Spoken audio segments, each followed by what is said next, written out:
So joining me this morning, I have Dr. Tammy Van Holt, who's our Dean of the School of Nursing, and Dr. Amy Vermillion, who is our ADN Department Chair. So thank you both for taking the time to speak with me today. Could you each kind of briefly introduce yourself and share a little bit about what your role is here in the School of Nursing? Sure. I'll start. I'm Tammy Van Holt, Dean of Nursing, and I am a RCC graduate myself, and I got a job locally when I finished school and got a call to come and teach part-time after I got my bachelor's degree. And so I just thought, well, I could do that. And I started teaching part-time, and I just really fell in love with the teacher role. Yeah. When I graduated with my master's degree, there was a job opening. In fact, there was a lot of job openings. And so I thought, well, I'll put my name in. I don't know that anything will come of it. And I got my full-time job. So I've been here almost 24 years now as faculty. I've been in various roles. I was faculty, I was student outcome specialist and assistant director to the RN program. I taught in the VN program. The only one I've never taught in is in the CNA program because I'm not qualified. Right, well, none of us are. Right, but that's okay. That's changing. So that's been my journey on how I got here. Okay, great. Thank you.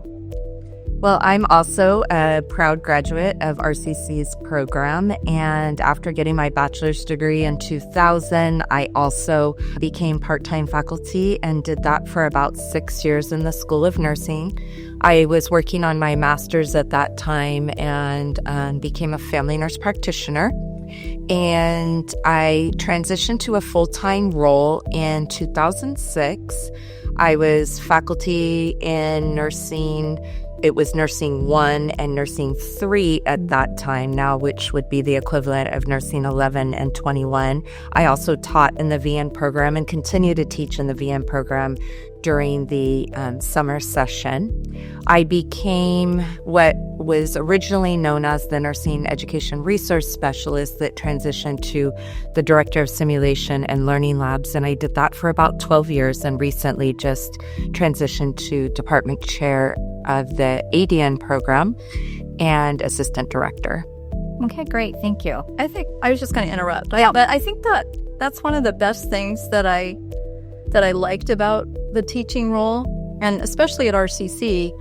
I just feel like there's so many different things you can do. So you can teach, you can, like Amy was simulation director, I was student outcome specialist, department chair, and you know, as faculty, you're a leader from the very beginning. Right. So I really enjoyed that. And in fact, my career trajectory is very much like Amy's. My master's degree is acute care nurse practitioner, clinical. And I always thought that was where I would end up. And I stayed with that job even when I became a teacher, but I really fell in love with teaching. Yeah. And that was able to just devote my time to that. Yeah. It's definitely, something that you fall in love with. You either love it or you don't. And so right. I think what speaks great to our program also is that a lot of our faculty members that we have are graduates of our program. I mean, we're all alumni. The majority of us are alumni. And we come back and we kind of give back to the school where we started from. And so I think it speaks to the fact that we had great faculty at the time that inspired us to kind of continue on and do our bedside nursing and then come back and fulfill that faculty role. And I also think it's really special when we have faculty hired that are not our graduate. Yeah. And they come in and then they will say things like, wow, now I know why RCC is, I see what the program is. Right. And they are excited about it. Yeah, they are. And, to kind of bridge off of that, it gives a different lens, right? It's not just a lens from an RCC perspective, but an outside lens. Right. And most of the time, again, they're like, wow, yes, this is amazing. And so it always kind of makes us feel good because we never feel like we're doing a good enough job. I mean, we are. Yes. We're an excellent program, but sometimes we never feel that way. But when we hear it from the outside, it really resonates that we are an excellent program and we are so advanced in what we do in education. So it's great to get all different perspectives. And those coming from the outside help to enrich and I think make our program even better. Yeah. Because sometimes when you're used to things historically of how they've been done, you don't often question those practices until maybe somebody from the outside does come in and can really impact and kind of challenge and get you thinking about why you truly are doing what you're doing. Yes, absolutely. I remember from our past dean, Dr. Sandy Baker, when she called me in her office and told me that she wanted me to become the department chair of the VM program, and I was adamant, like, absolutely not. There's no way. I'm not ready. This is scary. I can't do it. And she always said, and I believe she meant it, but sometimes there might have been a little bit of manipulation in there. But I remember her saying sometimes people see things in you that you can't see yet, and so trust that process. And so I think we're really good at fostering those types of relationships among the faculty. We see things in faculty that they don't even recognize. Well, I see their potential. Yeah, I see it in our students now. When I met with them this week for Dean's Council, there were several of them that, were already behaving like leaders. And I told them, you need to come back and teach. Yeah. You need to give back. And they already said, I have that in mind. I really like to do that. So I think you're right. We see things in others that they may not see in themselves. Yes. I thought it would be a good place to start with, who we are and what we strive to represent through those goals and mission. And so through the mission, we're really here to serve our diverse community of learners. We're really committed to meeting, we always say we want to meet our students where they are. We want to value everyone's journey towards their successful professional practice and really promote that inclusive, equity-focused nursing environment. So, Dr. Van Hull, so could you speak how the School of Nursing provides excellence in nursing education, and what does that mean to you? I think we provide excellence in nursing education because we have the most excellent faculty who bring so much experience and wisdom into the School of Nursing. One of the things I've always been so grateful for, and especially I began to see it when I was an assistant director and began going outside of the School of Nursing, I think that we have always been really good at looking at our practice and questioning our practices and challenging our thinking. And we've never been a program that's afraid to change. Yeah. Well, I shouldn't say never, but we have moved from that mentality of, digging our heels in and saying, I can't do one more thing. And I'm going to share a story of when the ASIN accreditors were here. The chair of that committee said to me, I was a brand new dean, and she said, how do you get your faculty to do all of these things that you're doing? And I was just so taken back with that question. And I'm like, well, I asked them. But she found that just so phenomenal. And that spoke a lot to our faculty because it certainly doesn't speak because I just asked. I really think that lends itself to excellence when you have faculty that are willing to, they go above and beyond, and they're not always paid for everything. And they understand that and they still do it because it's their mission. So they align their mission with our mission.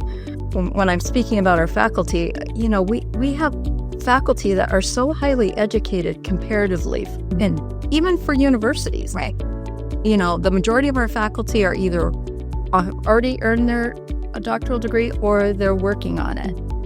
And that adds such richness to the program. Because if you think back of all the people that have gotten doctoral degrees, we've benefited from each of them in our programs. So I think it's the combination of excellent faculty who keep an eye on, the vision of the, nursing nationally. Okay. And, we're out there, we're learning, we're developing, and we're bringing that back for our students. Mm-hmm. I think we all have a shared mission and goal of keeping the patient at the center of everything that we do and simultaneously keeping the student at the center of everything that we do, so that we are producing a graduate that is going to go out and contribute and be a leader in quality, safe, patient-centered care. Yeah, absolutely. And so that means we have to adjust and examine our own practices. That means we as School of Nursing faculty have to be unified and have consistency so that we are providing an environment in which students can learn and thrive and contribute to that goal of keeping the patient at the center and making sure that we are delivering high quality care to our community. Yeah, I agree. And I think as a faculty, we keep close our mission, our vision, our values, that we've set up for ourselves, and we adjust them when we feel like we need to. And it's part of our language. And so when we talk about student-centeredness and quality, that's just part of our language. And therefore, as I was saying earlier, our missions and the missions of the college, they are one. Yeah. And I think that's what drives us. Yeah. And we've been very intentional of diversifying our faculty. Yeah. Students, patients are able to see healthcare providers that look like them and maybe have some of the same shared experiences. And so I think that is important as well. Dr. Van Hall had talked about, the number of doctorally prepared faculty or those in programs. Even with that, we have diversity. And so a strength of a PhD doctorally prepared faculty versus an EDD versus a doctorate of nursing practice, all are bringing in a different lens to ensure that we are properly educating our students. Yeah, I agree. And I think just to kind of bridge off of that, we always talk about what is nursing excellence look like? How does a faculty recognize that? How do we operationalize it in our daily, practice? And I think you both said it well in that we're role modeling it. I mean, we are showing other faculty what that nursing excellence is. It's going above and beyond. It's not just the status quo. I don't think we have any faculty that's just okay with getting by. We're always looking at ways to make things better, to make things work for us. Like if, for instance, if we have policies that it's like, gosh, it's great in a standalone thing, but when we look at the big picture, like when we were doing the med intensive and dosage competency, we figured out as a faculty that it isn't necessarily fully student centered, and let's go back to the basics and redo it again and make it work for us so that, again, our students in the center, we want them to be successful. That's why we're here. So, and I feel like that's been a real paradigm shift in my 24 years here, because when I first started, it was very faculty focused, and it was, this is the way it is, and I'm the expert and you're not. And I don't think it was intentional, but I mean, that was kind of the tone of nursing education at the time. yes. And that has really shifted. And I think that we do a much better job about, meeting students where they are, and recognizing, I always say, grace, but recognizing that, they're human beings too. And the faculty are human beings. And I think this is just my opinion, but I think we are doing a much better job of recognizing that with each other and with our students. Yeah. And we're role modeling that behavior. I mean, really, the only time, in my opinion, as dean, the only time a behavior becomes a problem is when it's repetitive. Right. But, when things happen, and I know they happen for me pretty much every day. And so I feel blessed that everybody kind of gives me grace when necessary. And so I feel the need to do that with the faculty and with the students. Yeah. It's a shift. Yeah. Yeah. Yes, it is a shift. And it's, again, I think it's us being responsive to the shift of Society. now. Yeah. And, recognizing that we're going to need to meet our faculty where they're at too, because just because we have one mindset doesn't mean that it's theirs. And so I think it's a good shift. It is a good shift. It's only repetitive behavior that's a problem. Right. And then it's a correction. It's not a doom. It's a correction. Yeah. And then we correct and we reshift and we move forward. Correct. Yeah. Right. And I would say as a leadership team, we are committed to keeping our finger on the pulse. Yeah. Literally pulse point Yeah. of going to local, regional, state, and national At all of them. conferences, conventions, whatever you want to call them, to see like where as a whole is nursing education going. We did it with the, Next Gen NCLEX and the incorporation of the National Council of State Board of Nursing Clinical Judgment Measurement Model. We're now starting to go in and move into a new era of competency-based education that the community colleges, the state chancellor's office is in support of, as well as nursing education. And so I think we keep our finger on the pulse and see where we're doing well and where we need to move forward. Right. And that kind of led me into my next question is, how is our School of Nursing at the forefront of nursing education? And I think you both touched really nicely on that. And, honestly, I feel blessed in that we've had so many opportunities. And, Dr. Van Hol gives us so many opportunities to have that professional development. And not only are you visionary, but you actually act on it. And so, I know faculty really appreciate the opportunity to go to conferences and network and see what the rest of the nation is doing. I think that's what keeps us at the forefront of nursing education. And I really feel like, we're kind of the golden, like we're the golden child, like we're the golden standard of education. People come to us for resources and suggestions, from curriculum down to, how do you run the simulation lab? So, I know the faculty really appreciate that attribute in you. And you don't realize it until you experience some of these conferences. I mean, I remember probably 6 to 8 months ago, a faculty, here in California saying, hey, are you guys doing anything with this clinical judgment model? And we have far surpassed that. And so one of the things that I appreciate is even though we have surpassed in many ways, we always look at what are some nuggets that we can take away of where we aren't at. So we don't rest on our laurels that we are the beacon for the state or we are well recognized nationally. For us, it's still not good enough, and there's more that can be done. Just in looking ahead, because we're always looking ahead, are there any upcoming initiatives or changes that you would like to talk about that you're excited about that we could share with our part-time faculty? Well, I think one of the biggest changes that we're moving towards is what Dr. Vermillion talked about, and that's, competency-based education. Mm-hmm. And I was president of COADN for 4 years. I would go to conferences and I would bring back that information to the other community college directors. I would say, this is happening. These are big initiatives that are coming, down. And really it was stimulated by, our bachelor's program partners, the AAC and Essentials.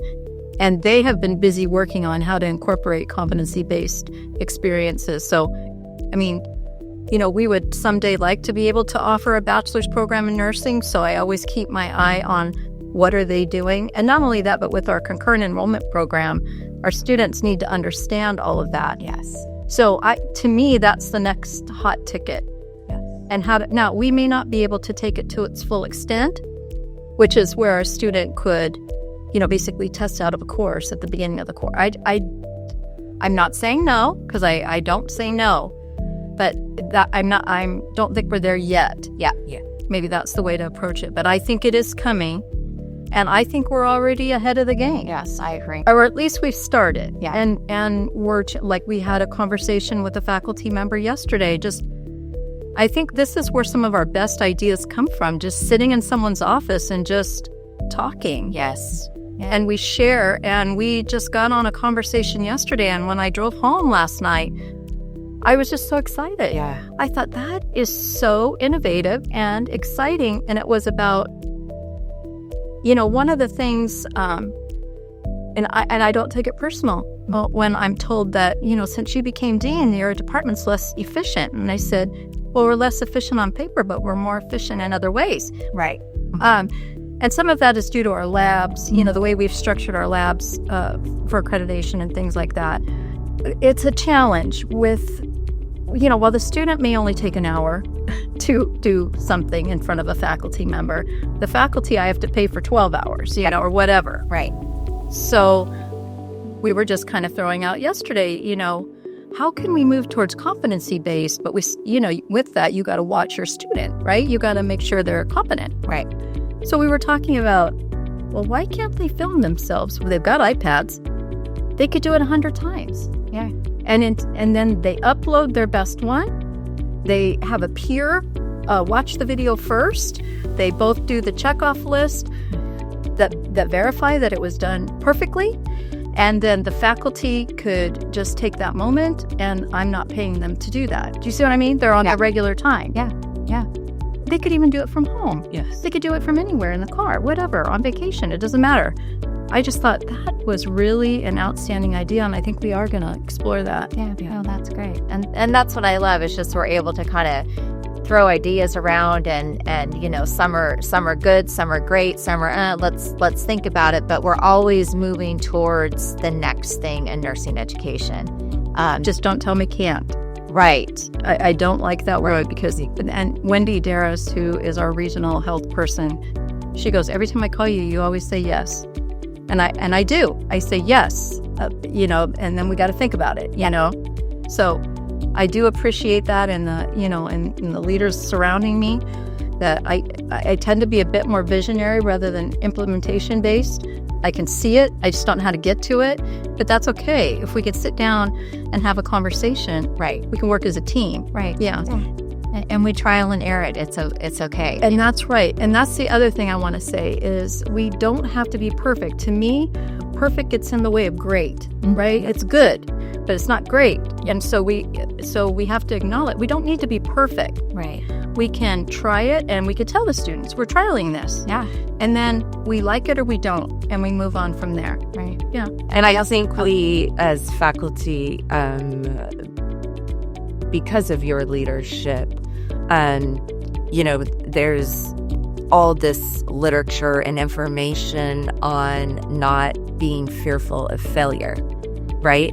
And recoining how we see failure, and that it's okay to fail. It's what we gain out of that so that we can ensure that we get to greatness, right? Not perfection, but also ensuring to the student that they aren't going to be the sacrificial lamb based on our We always failure. err on their side. We always err on their side, and we are not afraid to say, you know what, this was a mistake. Yeah. And this is what the intention was. On paper, it was great. Implementation, it didn't work out the way we thought it would work out on paper. And so this is what we're going to do. And I think because of that attitude of faculty and that paradigm shift, I was telling Dr. Vermillion a couple days ago, I feel like the students are happier. Yes. Yeah. There's something has happened. It's that, shift in the ground that something has happened, because I've been doing Dean's Council for 5 years now. Yeah. And over the last few years, there has really been a shift with the students where they recognize, I think we're explaining ourselves better. Yes. Yeah. And they recognize how much we do for them and why we do the things we do. Right. And I think what we've done in through that shift is we've built trust with our students. Right. They trust us. Right. And they also know that if they do have a failure, that we will do everything we can to help them through that and back into the program if we can. Right. Yeah. Yeah, I agree. Kind of bridging off of, we're not perfect, right? I think if you're perfect, there's no room for growth. Right. And I think we have a growth mindset here, not only for enrollment purposes, but just within our program itself. How do we continue to become better. And I think they are happier, the students, and I think the faculty too, honestly, because they feel heard and they're seeing changes. You know, when we change curriculum, when we change resources based off of feedback, I think it's really important because then they feel heard, supported, seen, valued. And so I think that's a great attribute that we have in our program. I do too.